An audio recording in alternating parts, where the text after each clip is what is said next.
Assalamualaikum warahmatullahi wabarakatuh. Halo sahabat Yapida TV, kembali lagi bersama saya Rizkia Amalia dalam Muhawarah Podcast.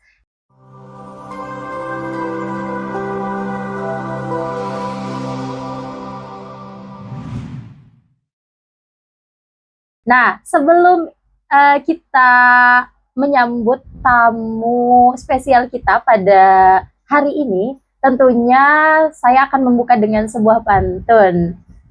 Nanti jangan lupa jawab apa? Cakep. Nah, betul banget tuh ya. Jalan-jalan ke Papua, Cakep. berlayar jauh di Raja Ampat. Cakep. Halo sahabat Darul Rahmah Yapida, bersama Muhawarah Podcast episode keempat. Yeay. Nah, untuk mengefisienkan waktu, kali ini kita sudah mengundang salah satu alumni kita, yaitu alumni terbaik pada tahun 2019. Nah, teman-teman kira-kira masih kenal nggak nih? Oke, langsung saja.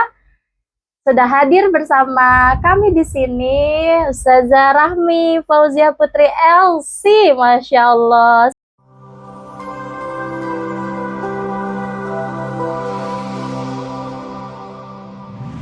Assalamualaikum Ustazah. Aduh, kayaknya saya harus mulai menanya kabar dengan bahasa Mesir dulu kali ya. Boleh saja. Oke. Kayfa haluk? Alhamdulillah. Alhamdulillah. Alhamdulillah bikhair. Masya Allah. Padahal cuma nanya kabar sebenarnya, tapi gak apa-apa, mudah-mudahan jadi semangat untuk teman-teman atau adik-adik nanti santri Yapida untuk melanjutkan studinya ke luar negeri atau ke Al-Azhar Mesir. Baik, teman-teman dan Ustazah, mungkin kali ini kita akan membahas beberapa pertanyaan yang tentunya pertanyaan ini sering kami dengar di dalam proses pendidikan gitu ya.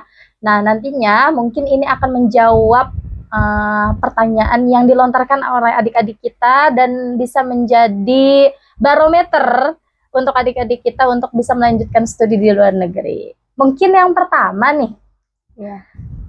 Ustazah Rahmi pernah nggak sih mengalami social culture ketika baru sampai ke negeri Kinanah ya? Betul ya, negeri Kinanah atau Al-Azhar Kairo Mesir. Terkait culture shock berarti ya. Iya, betul. Perbedaan antara Indonesia dan Mesir. Mungkin perbedaan dari keramahannya beda ya antara Indonesia dan orang Mesir. Sebenarnya orang Mesir juga baik-baik, cuman mereka lebih pemarah aja. Sifat mereka memang agak pemarah. Jadi kalau kesenggol dikit kayak udah membara apinya gitu. Jadi tadi kalau orang Indo mungkin Iya. Ya, biasa aja gitu ya Mas Gon. Gitu. Tapi kalau orang Mesir wah bisa jadi perang. Oh gitu. Ya, karena mungkin jadi benar-benar yang baik, orang baik sangat baik, tapi kalau orang yang buruk gitu dan jahat benar-benar jahat gitu. Berarti bisa lebih dari itu ya. Ya, itu kan dengan sosialnya ya. Kemudian kalau makanan nih ya, karena perutnya orang Indonesia dengan orang peluar itu masih berbeda. Kalau orang Indonesia ada istilah kalau belum makan nasi belum afdol. Nah, kalau di sana gimana tuh?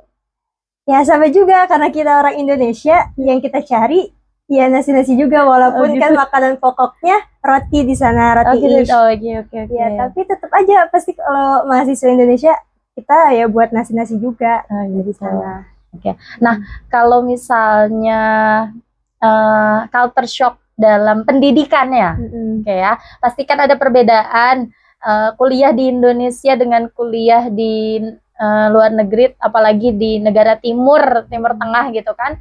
Apa yang paling mencolok gitu? Takutnya nanti ada dari kita kok gini gitu ya. Mungkin kalau di Indonesia kan lebih banyak diskusi. Ya. Tapi kalau misalnya di Mesir ya pertama dari bahasanya dulu. Bahasanya berbeda sama yang kita pelajari di pondok kan, karena pakai bahasa Amia. Pertama itu dari bahasanya, dari setiap dokter tuh berbeda-beda cara manhajnya, gimana iya. cara kita mengetahui dokternya ya sering mulazamah gitu. Iya, Atau oke. contoh kayak misalnya dokter ini tuh akan memberi soal tuh kayak gimana sih, itu dari mulazamah kita juga. Jadi yang benar-benar semuanya terlihat dari mulazamah kita sama dokter. Terus yang kedua mungkin selain bahasa, apa ya, perbedaannya kalau di Mesir kan memang absen tuh tidak terlalu penting ya. Oh gitu, Ya, kan kalau berarti nggak jadi barometer ya. Iya. Kalau di Indonesia 3 Kan, kali goib iya. udah wassalam pokoknya. Tapi Oke, oke. sekarang udah mulai apa ya, ada perubahan sedikit demi sedikit. Jadi kayak ada benar-benar yang dokter menegaskan Oh, harus daftar hadir harus itu ya. hadir gitu. Hmm. Dan emang sekarang rata-rata dokter itu memberi syarat ketika ingin lulus ujian ataupun bisa ikut ujian ya harus mengikuti cara-cara yang dari dokter itu. Salah Berarti satunya hadir. itu per mata kuliah. Ya, per mata kuliah itu dari dokter masing-masing. Jadi kita nggak bisa mastiin apakah kita itu bisa goib atau enggak, karena tergantung dokternya. Dokternya ini kayak menegaskan kita harus hadir atau enggak. Kalau misalnya menegaskan untuk hadir ya memang harus hadir. Oke. Berarti titik poinnya suhbatul saja harus lebih gitu ya dibanding kita yang apa namanya, mungkin dalam arti di sini bukan di pondok pesantren tapi di universitas gitu ya. Oke. Nah, selanjutnya mungkin kesulitan apa yang pernah Ustazah temukan dalam menempuh pendidikan di Mesir atau selama menempuh pendidikan di Mesir? Tentunya tadi kan yang pertama bahasa ya, bahasanya yang kita pelajari kan bahasa fushah gitu kan. Sedangkan di sana kita harus bersosialisasi dengan ya bahasa amiyahnya juga. Nah, selain bahasa itu apa? Ya terkait selain bahasa mungkin ilmu alat kali saja. Karena kan mungkin kita memang di pondok diajarinya ya dasar-dasarnya aja. Sedangkan ketika kita sudah di sana kita harus bersosialisasi, bukan hanya lingkungan tapi juga pelajaran. Karena kan itu udah kita jadi satu dengan negara-negara luar, apalagi kita bersama dengan orang Mesirnya langsung gitu. Apalagi orang Mesirnya langsung kan mereka azharnya dari TK lah dari TK, SD, SMP, SMA. Jadi benar-benar yang udah ngelotok banget. Jadi kita harus menyamakan yang kita baru datang, kita harus menyamakan dengan mereka yang dari kecil udah dipupuk bersamanya gitu. Jadi kayak mungkin itu kali dari ilmu alatnya. Terus kayak mustolahat kayak yang ya banyak lah yang enggak kita pelajari di pondok, jadi akhirnya kita bisa tahu di sana gitu. Mungkin yang lebih diutamakan kita terus aslinya dari sananya. Nah, artinya kalau seperti itu ya kita ya Ustazah mungkin ya sebagai salah satu mahasiswi Indonesia yang belajar menempuh pendidikan di Al-Azhar Kairo Mesir mampu untuk melewati itu semua dan tidak kalah saing dengan pribumi yang sudah ya tadi dipupuk dari kecil. Artinya kita mampu kan? Orang Indonesia mampu kan? Memang orang Indonesia hebat-hebat. Iya. Dan apakah ada yang sampai maksudnya dia lupa untuk pulang dan rasanya ingin terus di sana gitu? Pasti banyak dan memang rata-rata pengalaman pribadi ya. Merasa kalau memang dari segi keilmuan pasti pengennya di Mesir aja stay-nya. Karena mungkin apa ya, beda aja cara kita nuntut ilmu di Indo sama di Mesir. Karena kan kalau misalnya di Indo agak susah ya nyari lingkungannya susah gitu. Tapi kalau di Mesir kanan kiri tuh udah ada, kayak udah disediain gitu tempat-tempatnya, tinggal kita yang mau atau enggak gitu.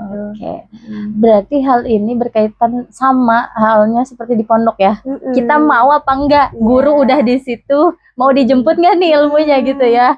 Jadi jangan kayak odol yang harus dipencet baru keluar, jangan kayak paku yang harus dipukul baru nancep gitu ya. Berarti kita harus punya semangat tersendiri untuk mencari itu semua ya, karena ya itu tadi culture di Indonesia kan masih seperti itu. Artinya mereka masih ataupun saya pribadi ya karena kuliah di Indonesia di salah satu universitas di Indonesia ya sudah kalau misalnya dosen pulang ya sudah cukup gitu, artinya cukup belajar di kelas udah selesai. Tapi kalau di Mesir enggak ya? Ya karena laki tuh jadi penunjang saja di sana. Artinya kita bisa belajar walaupun tidak di jam kuliah dan bisa mengunjungi rumahnya para para masyayikh itu. Itu diperbolehkan. Diperbolehkan, sangat diperbolehkan bagi mereka yang memang mulazamah dengan masyayikh tersebut. Iya. Karena pasti masyayikhnya juga akan ya sangat welcome gitu bagi santri-santrinya, bagi tulab-tulabnya, ya udah ke rumah aja mulazamah gitu sama keluarganya bahkan. Artinya bukan hanya dengan masyayikh atau dokternya tersendiri, artinya kita juga bisa menjalin silaturahim dengan keluarganya. Makanya pengalaman pribadi nih ya. Alhamdulillah ya. Alhamdulillah. Iya, nanti kalau misal ke sana lagi punya keluarga khusus ya yang harus artinya dikunjungi dan untuk ya mempererat silaturahim. Nah, berarti hal ini berkaitan dengan pertanyaan selanjutnya. Saya pernah mendengar satu pesan gitu dari, mungkin beliau ini salah satu mahasiswa Mesir di sana dan sepertinya beliau melanjutkan sampai doktoral di sana. Kata beliau, jangan kuliah di Al-Azhar kalau tidak semangat dan bermalas-malasan, artinya kita tidak bisa keluar dari zona nyaman. Apakah itu betul?